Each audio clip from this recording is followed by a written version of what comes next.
warahmatullahi wabarakatuh.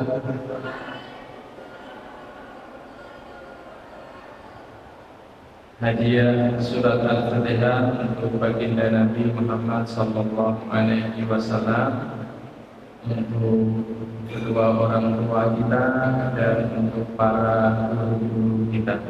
Al-Fatihah. Bismillahirrahmanirrahim. Alhamdulillahirabbil alamin. Ar-Rahmanir Rahim. Maliki yaumiddin. Iyyaka na'budu wa iyyaka nasta'in. Ihdinas siratal mustaqim. Shiratal ladzina an'amta 'alaihim ghairil maghdubi 'alaihim waladdallin. Amin. Alhamdulillahi rabbil alamin. Wa bihi nasta'inu 'ala umuri dunya waddin. Wassalatu wassalamu 'ala khatamin nabiyyin wal mursalin sayyidina wa maulana Muhammadin. Allahumma salli 'ala Muhammad. Allahumma salli 'ala sayyidina Muhammad wa ala alihi wa ashabihi wa man tabi'ahum bi ihsanin ila yaumiddin. Monggo ditimkan. Bismillahirrahmanirrahim. Radina billahi rabban wa bil islami dinan wa bi Muhammadin nabiyyan wa rasulan.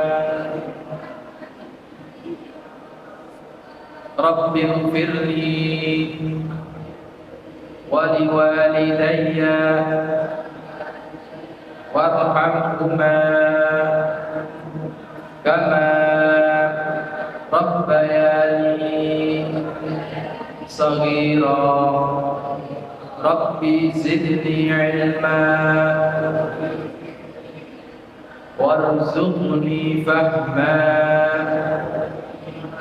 Amin ya rabbal alamin.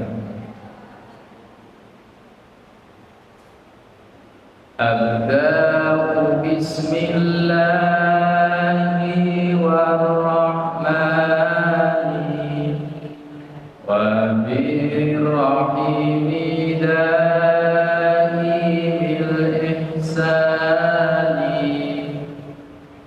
Falhamdulillahil qadimil awwali al-akhiril baqi bila ta'awuni. Thumma salatu wassalamu sarmada ala nabiyyi khairi man qad wahada wa alihi wa sahbihi wa man tabi sabila dinil haqqi ghayra mubtadi. Wa ba'du fa'lam bi wujubil ma'rifah min wajibin lillahi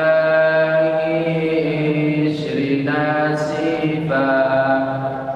Wallahu mawjudun qadimun baqi mukhalifun lil khalqi bil itlaqi wa qaimun ghani wa waqidun waqi qadir muridun alimun bi kulli syai' sami'unil basir wal mutakallim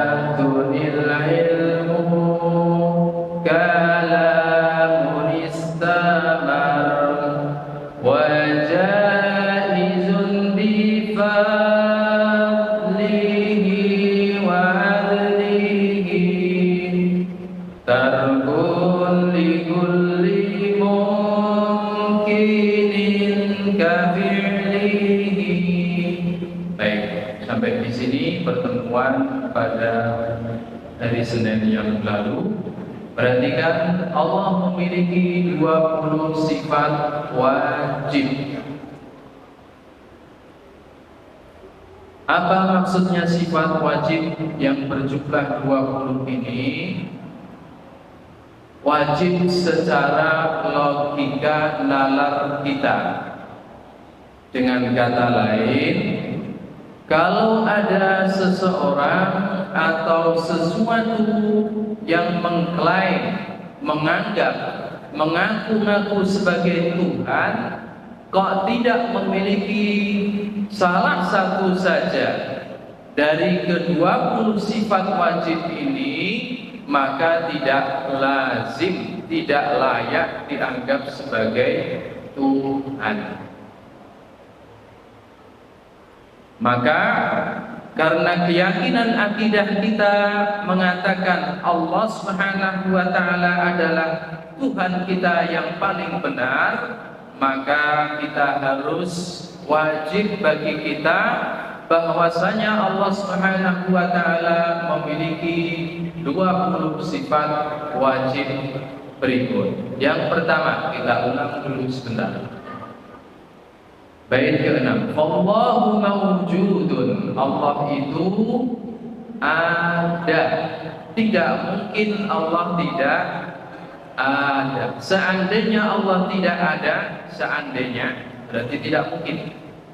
Maka alam semesta termasuk kita semuanya tidak akan ada. Karena yang mengadakan alam semesta, seluruh makhluk termasuk kita ini hanyalah Allah Subhanahu wa ta'ala, dan tidak ada yang mengadakan Allah. Qadim, yang kedua, maha lama, tanpa ada yang mengawali. Jadi kalau ada pertanyaan, manusia diciptakan oleh Allah Subhanahu wa ta'ala, siapa yang menciptakan Allah? Pertanyaannya sudah salah, tidak perlu dijawab. Bagi, maha kekal abadi. Kalau makhluk, setiap manusia pasti akan mengalami kerusakan, tidak akan pernah kekal abadi, termasuk alam semesta ini. Maka Allah Subhanahu wa ta'ala zat satu-satunya yang akan kekal abadi, termasuk malaikat Israfil yang akan meniup trompet hari kiamat dan kebangkitan, akan mati juga, kemudian dihidupkan lagi oleh Allah Subhanahu wa ta'ala. Mukhalifun lil khalqi. Apapun yang kita bayangkan tentang Allah Subhanahu wa ta'ala, dengan maha sempurnanya, Allah jauh lebih sempurna. Kalau selama ini kita mengenal dan yakin kedua orang tua kita sangat menyayangi anak-anaknya termasuk kita, maka kasih sayang Allah Subhanahu wa ta'ala jauh lebih sempurna dari kasih sayang seorang ibu, seorang ayah kepada putra-putrinya. Berikutnya, Qaimun Ghani. Allah maha berdiri sendiri, maha kaya, tidak membutuhkan pertolongan atau bantuan siapapun, termasuk ibadah kita manusia, termasuk puasa yang saat ini kita laksanakan. Sama sekali Allah tidak membutuhkan puasa kita. Kita yang membutuhkan ibadah-ibadah seperti ini demi keselamatan dan kebahagiaan kita.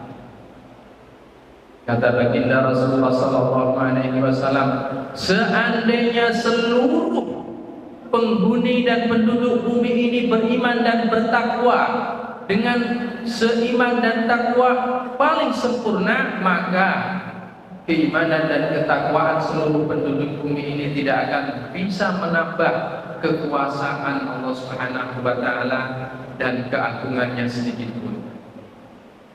Seandainya seluruh penghuni bumi ini dari awal hingga akhir nanti tidak ada satupun yang beriman, tidak ada satupun yang bertakwa, takut kepada Allah Subhanahu wa ta'ala, demikian juga tidak akan pernah sedikit pun mengurangi keagungan dan kebesaran Allah Subhanahu wa ta'ala. Apa maksudnya Ustaz? Kita yang membutuhkan ibadah ini, kita yang membutuhkan keimanan dan ketakwaan ini, bukan Allah Subhanahu wa ta'ala. Wahidun Maha Esa, zatnya Maha Esa, unsurnya satu, tidak terbentuk dari unsur-unsur lebih dari satu. Hanya satu zat Allah Subhanahu wa ta'ala. Berbeda dengan Pak Sugeng, di dunia ini hanya ada satu Pak Sugeng dengan wujudnya seperti ini. Tetapi demikian, namun demikian ada kepala, ada tangan, kaki, dada dan seterusnya. Makhluk ciptaan Allah Subhanahu wa ta'ala meskipun hanya satu, namanya Mas Arsan. Mana Mas Arsan? Nah, di dunia ini Mas Arsan hanya satu itu, di Fakultas Kedokteran Unisur. Yes. Tidak ada di UNIM Mas Arsan seperti ini. Tidak ada di UGM, hanya satu. Tetapi Mas Arsan terdiri dari wajahnya yang tampan, sifatnya yang luar biasa, tawadhu, tekun ibadahnya. Ya, hanya satu. Tetapi terdiri dari unsur-unsur. Bapaknya tanya, mana ayah saya? Paling ujung depan ini Mbak. Ya. Kemudian hai Maha Hidup. Seluruh makhluk ciptaan Allah Subhanahu wa ta'ala, seberapapun besar kekuatannya dan kekuasaannya, pasti akan mati. Seberapapun usia kakek nenek, orang tua, guru-guru kita, ada yang berusia 80 tahun dipanggil Allah Subhanahu wa ta'ala. Guru kita, guru kami namanya Profesor Dr. Ibrahim Al-Khuli, 2 hari yang lalu baru dipanggil oleh Allah Subhanahu wa ta'ala, usianya 93 tahun.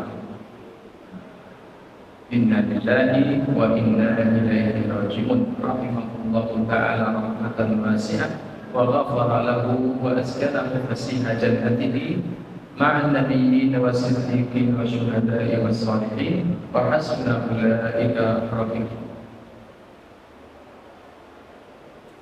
Seberapapun panjang usia manusia, mungkin melebihi 100, pasti akan mati. Seberapapun dahsyat kekuatan dalamnya, kekuatan magicnya untuk melindungi dirinya, pasti akan mati kalau ajal sudah datang. Tetapi Allah Subhanahu wa ta'ala dan yang Maha Hidup tidak akan pernah mati. Qadirun, Maha Kuasa, dan kekuasaan Allah Subhanahu wa ta'ala sempurna, tanpa batas waktu, tanpa batas tempat. Kekuasaan manusia terbatas waktu, terbatas tempat. Satu periode ada yang 5 tahun, ada yang 10 tahun, 2 periode. Minta lagi 3 periode, tidak boleh. Undang-undangnya yang kedua periode. Baik, muridun, Maha berkehendak. Kehendak Allah Subhanahu wa ta'ala sempurna, tidak ada yang bisa memaksa kehendak Allah Subhanahu wa ta'ala. Allah berkehendak bulan Ramadan tahun ini hanya 29 atau 30. Tidak ada yang bisa memaksa harus 29 Ustaz, supaya puasanya tidak terlalu lama, segera mudik. Tidak ada yang bisa memaksa kapan bulan hilal 1 Syawal akan terlihat. Kuasa Allah Subhanahu wa ta'ala.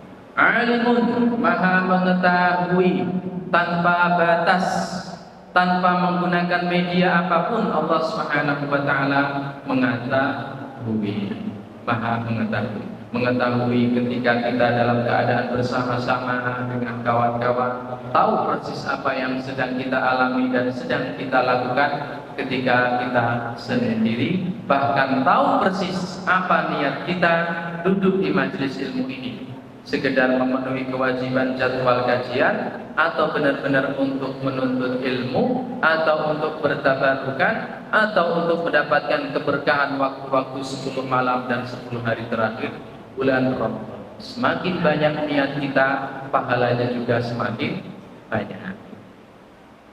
Sami'un, Maha mendengar. Nah, Pak Sugeng sedang berbicara, mengajar, menyampaikan kajian akidah. Nah, di sana ada yang sedang berdiskusi asik. Allah Maha mendengar, Pak Sugeng tidak dengar. Ya. Allah Maha mendengar setiap kata hati kita yang terbersit pun kita tidak mengucapkannya, Allah Maha mendengar. Oleh karena itu para ulama bersepakat niat untuk beribadah itu dapat dianggap sah manakala sudah bulat dalam hati kita. Bangun pagi jam 3, bangun sahur langsung cuci muka, cuci tangan, bersih, antri ambil giliran sahur. Makan, selesai makan kemudian sampai imsak. Dari tadi malam sampai selesai sahur belum mengucapkan nawaitu shauma ghadin, niat puasa. Padahal sudah sahur untuk berpuasa. Sahur untuk berpuasa itu sudah dianggap niat. Jadi sudah waktu subuh masuk, Allahu Akbar, Allahu Akbar. Wah, tadi saya lupa tidak membacakan niat puasa. Ustaz, bagaimana hukumnya? Sah insya. Tetapi akan lebih baik manakala dibulatkan, ditegaskan dengan ucapan bacaan niat. Setelah sholat witir kita bersama-sama niat. Nawaitu shauma ghadin an adai fardi syahri Ramadhani hadhihi sanati fardhan lillahi ta'ala. Niat kita semakin boleh Ramadan Ustaz, boleh, tapi hadhihi sanata, harus sanata juga. Karena dzarf dalam kaidah ilmu. Al-Basir Maha mengawasi, melihat tanpa batas penglihatannya. Mutakallim Maha berfirman dan firman-Nya sangat sempurna. Kemudian sifat-sifat yang lain, 7 sifat berikutnya. Qudrah, kekuasaannya yang sempurna. Iradah, kehendaknya yang tak bisa dipaksa, tidak terbatas. Sam'un, pendengarannya juga sempurna. Basar, penglihatannya sempurna. Haya, kehidupannya juga sempurna. Al-ilmu, pengetahuannya sempurna. Kalam, firman-Nya juga sempurna. Ada satu sifat yang dimiliki oleh Allah Subhanahu wa taala. Namanya sifat jaiz. Boleh dilakukan, boleh tidak dilakukan. Berdasarkan kemurahan karena nikmatnya dan juga berdasarkan keadilannya. Boleh melakukan dan boleh meninggalkan. Seperti apa? Memberi pahala, memberi kesuksesan, kebahagiaan, keselamatan, atau menguji setiap hambanya. Allah Maha boleh melakukan atau tidak melakukan. Allah Maha boleh mengabulkan doa-doa hambanya saat ini juga, dan boleh menangguhkannya untuk esok hari, boleh menangguhkannya mungkin di akhir hayatnya. Tidak ada yang bisa memaksa. Namanya sifat jaiz, bukan faiz. Mas Faiz tadi mana Mas Faiz? Tadi tidak di situ. Oh ya Mas, masih tikap Mas saya. Masya Allah. Dari pagi duduk di pojok sana baca tilawah Al-Quran sampai sekarang zikir, sampai besok nanti malam, sampai 10 malam, kecuali makan buka dan sahur imsak. I'tikaf 10 malam dan hari terakhir ini manfaatkan. Tadi sudah diniatkan i'tikaf belum masuk masjid. Sunnah hukumnya bagi setiap insan muslim ketika masuk ke masjid, pertama niat i'tikaf meskipun hanya sebentar, mungkin untuk menunaikan sholat duha atau menunaikan sholat wajib atau untuk majelis ilmu atau untuk sekedar istirahat atau sekedar berdiskusi. Ketika masuk masjid niatkan, jangan lupa beriktikaf. Di luar Ramadan Ustaz bagaimana? Di luar Ramadan, apalagi di bulan Ramadan. Sebelum 10 atau hari-hari terakhir Ramadan Ustaz, 10 malam dan hari terakhir dan sebelumnya, apalagi di 10 hari dan malam terakhir Ramadan. Luar biasa, waktunya sangat istimewa. Jangan lewatkan sedikit pun waktu-waktu di akhir Ramadan untuk sesuatu yang tidak bermanfaat. Apalagi mau iktikaf 1 hari penuh minimal. Namanya iktikaf secara terminologi istilahi 1 hari dari mulai terbenamnya matahari kemarin sampai nanti deng adzan maghrib. Allahu Akbar, Allahu Akbar, istighfar. Adzan hari ini siapa? 1 hari ini dihitung 1 iktikaf secara terminologi. Tapi kalau hanya sebentar, 1 jam, setengah jam, 45 menit, dihitung iktikaf secara etimologi, secara bahasa. Tetap dapat bahasa, dapat. Ya, iktikaf karena secara syar'i pun sebenarnya iktikaf adalah sunnah dengan niat bertakarub kepada Allah Subhanahu wa taala. Tentunya kalau sempurna 1 hari, 2 hari, 3 hari sampai malam terakhir menjelang Idul Fitri akan lebih afdal untuk mendapatkan Lailatul Qadar. Berikutnya, bait ke-11 berkaitan dengan sifat wajib para nabi dan rasul. Kita sudah hafal ada berapa sifat wajib para nabi dan rasul? 4, 3 tambah 1. Arsala anbiya dawi fatana. Silakan. Bait 11. 3, 2, 1. Arsala anbiya dawi fatana bisidqi wan tablighi wal amanah. 12. Wa jaizun fi haqqihim min aradi bi ghairi naqsin ka khafi fil maradi. Allah telah mengutus para nabi dan rasul yang memiliki 4 sifat wajib. Setiap nabi dan rasul harus wajib hukumnya memiliki ke-4 sifat ini. Sifat-sifat yang lain Ustaz ada sifat-sifat yang lain, tapi sifat 4 wajib ini harus kita ketahui pasti dimiliki seorang nabi dan rasul. Kalau ada seseorang mengklaim mengaku seorang nabi tidak memiliki salah satu sifat 4 ini atau salah satunya kurang sempurna, maka tidak layak menjadi seorang nabi. Apa saja 4 sifat wajib itu? Yang pertama, fatana. Apa artinya fatana? Cerdas. Tidak mungkin, mustahil seorang nabi dan rasul itu bodoh. Lawannya jahil, bodoh. Kalau tidak cerdas, maka tidak akan mampu menerima wahyu, menghafal sampai kemudian memahami dan menyampaikannya kembali kepada umatnya. Kalau tidak cerdas, maka tidak akan bisa menjawab argumen-argumen kaumnya yang menolak dan menentang, bahkan memusuhi. Dan kalau tidak cerdas, maka tidak mungkin akan bisa menyelamatkan diri atau menyelamatkan kaumnya dari intimidasi permusuhan kaumnya yang kafir. Maka seorang nabi dan rasul harus cerdas.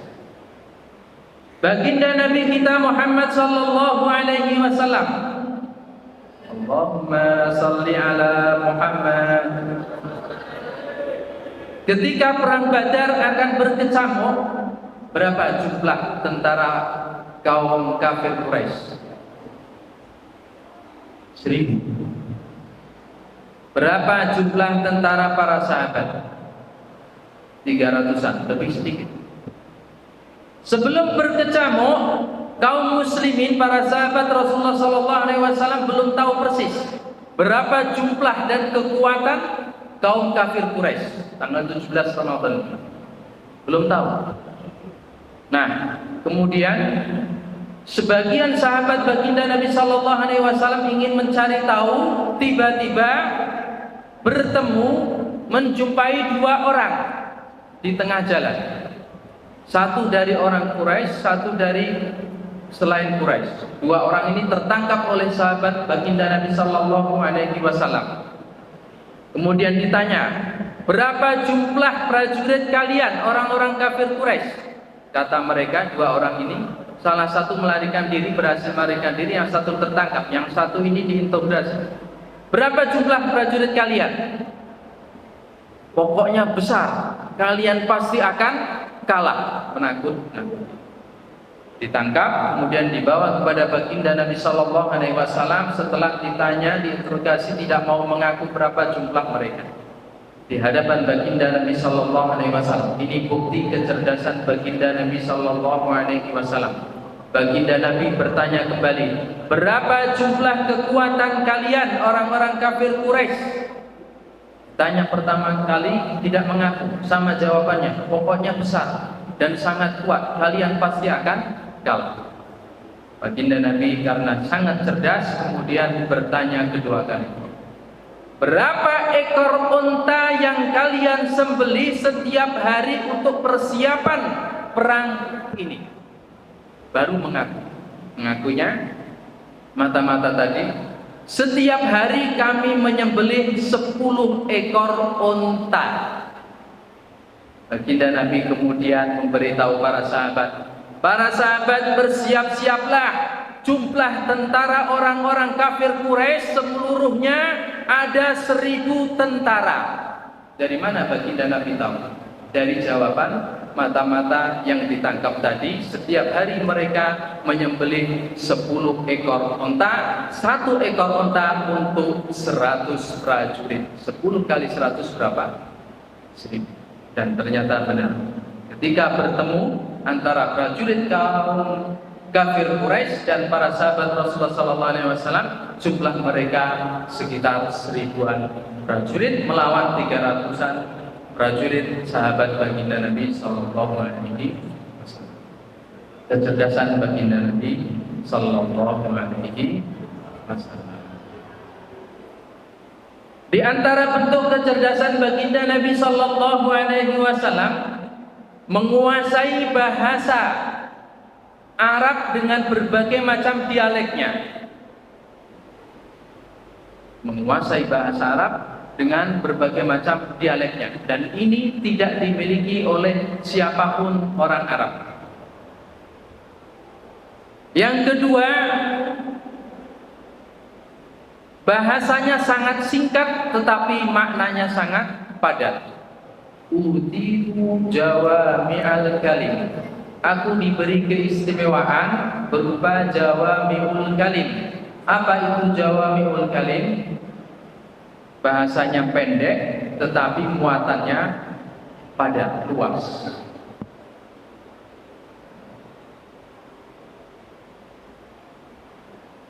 Baginda Rasulullah SAW memahami berbagai macam bahasa. Dan orang yang paling fasih berbahasa baginda Rasulullah SAW.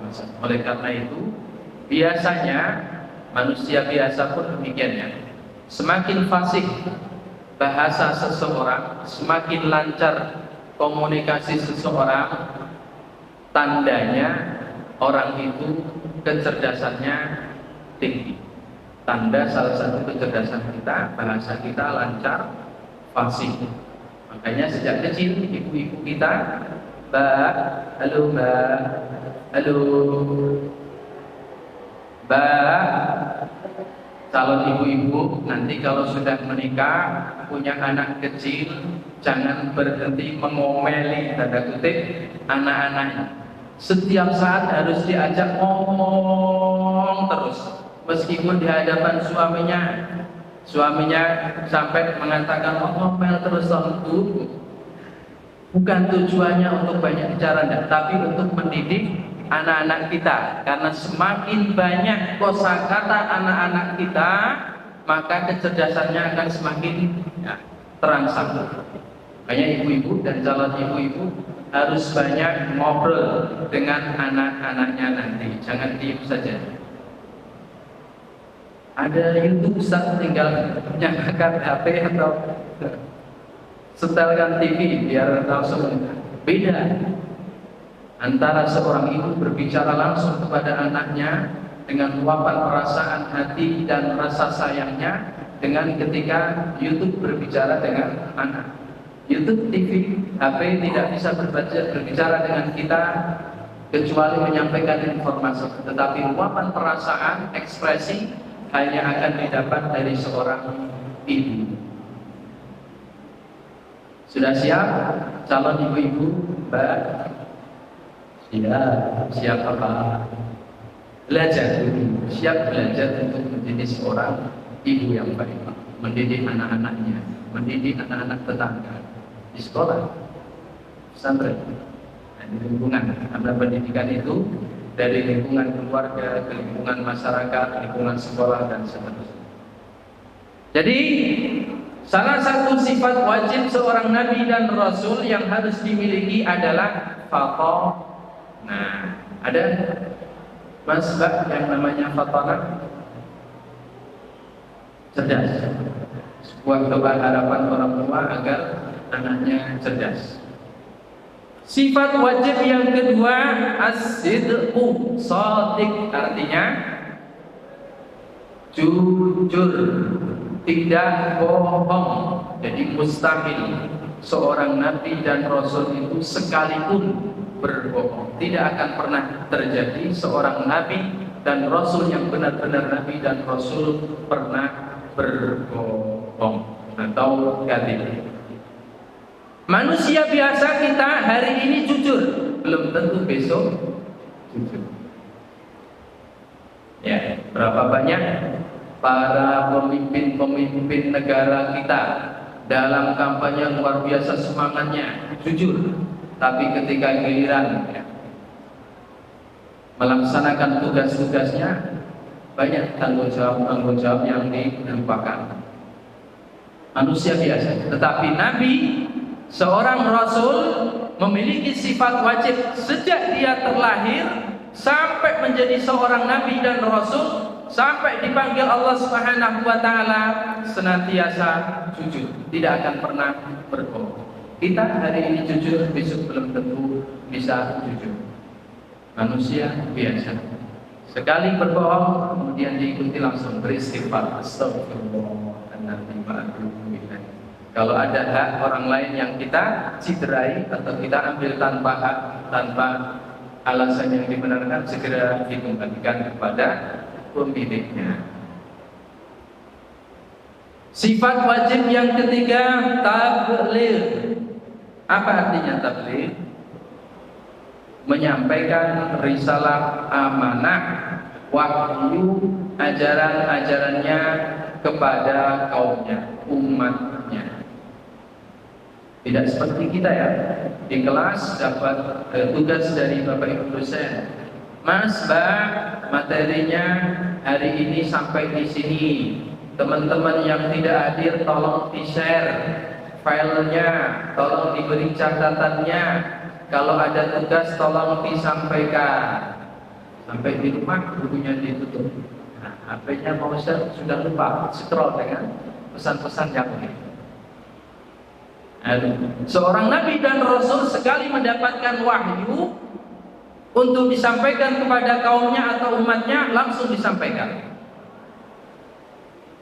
Tidak ada satupun wahyu yang dirahasiakan oleh para nabi dan rasul dari umatnya. Sepahit apapun kebenaran yang akan disampaikan, tetap disampaikan kepada umatnya. Sekalipun keluarganya memusuhi pertama kali, baginda Nabi sallallahu alaihi wasallam ketika menerima wahyu, wa anzir ashiratakal aqrabin, peringatkan kepada sanak kerabat dekatmu wahai Muhammad.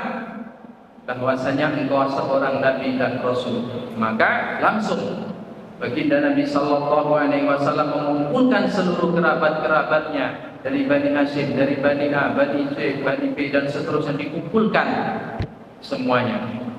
Wahai sanak kerabatku, apakah kalian percaya seandainya aku kabarkan kepada kalian di balik bukit itu ada tentara-tentara berkuda yang akan menyerang kalian pagi hari nanti? Seandainya aku kabarkan seperti itu, apakah kalian akan mempercayai itu?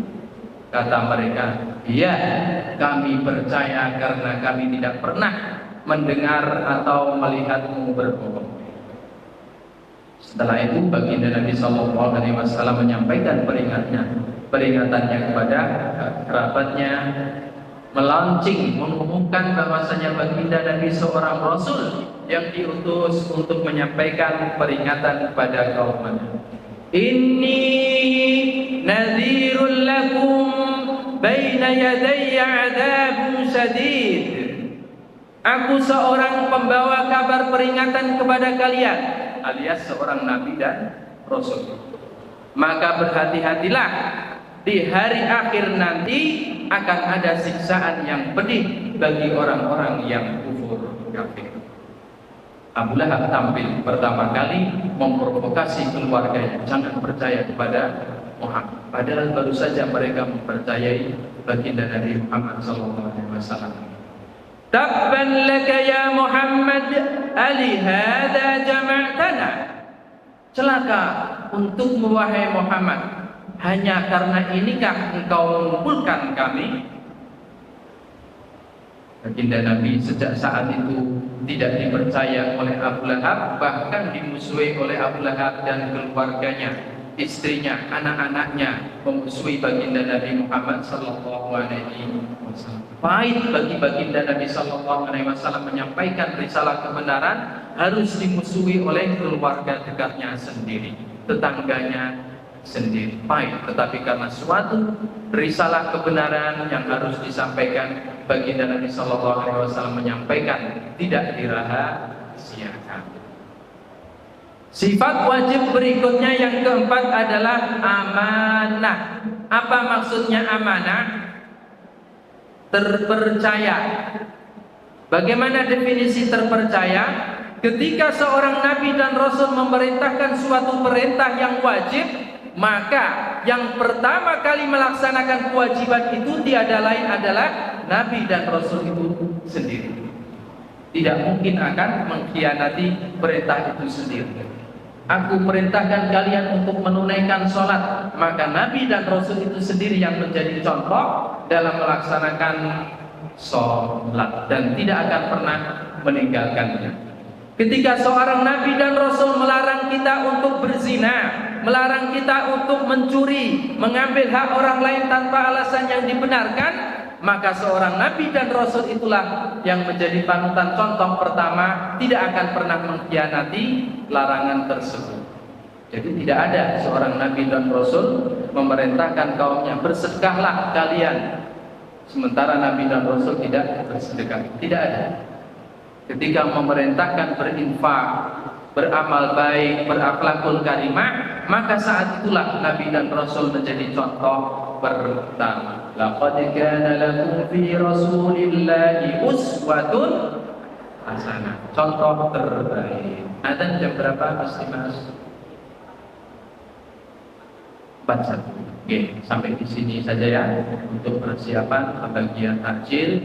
Dan bagi santriwati yang sudah hadir tidak punya wudu atau sudah batal wudunya, silakan diperbaharui wudunya. Bak-bak yang tidak berhalangan silakan disiapkan mukena alat sholatnya.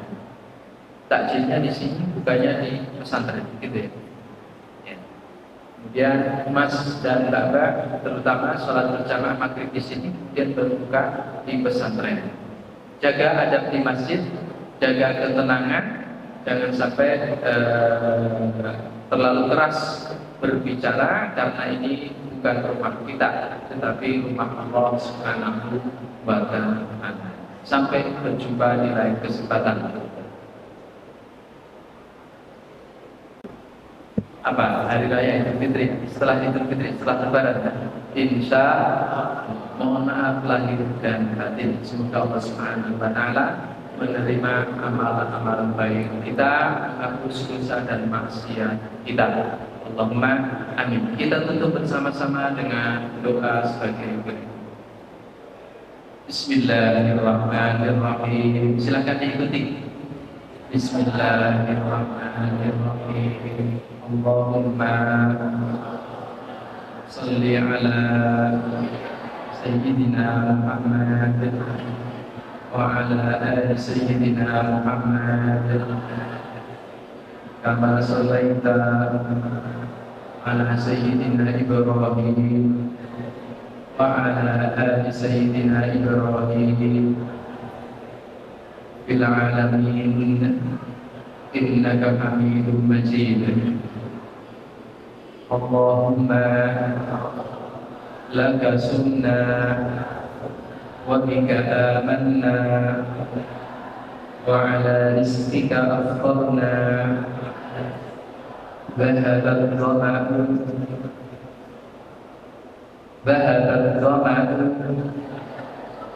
wabtallatil uruq wa thabata al-ajru insyaallah ta'ala. Amin ya rabbal alamin. Wassalamualaikum warahmatullahi wabarakatuh.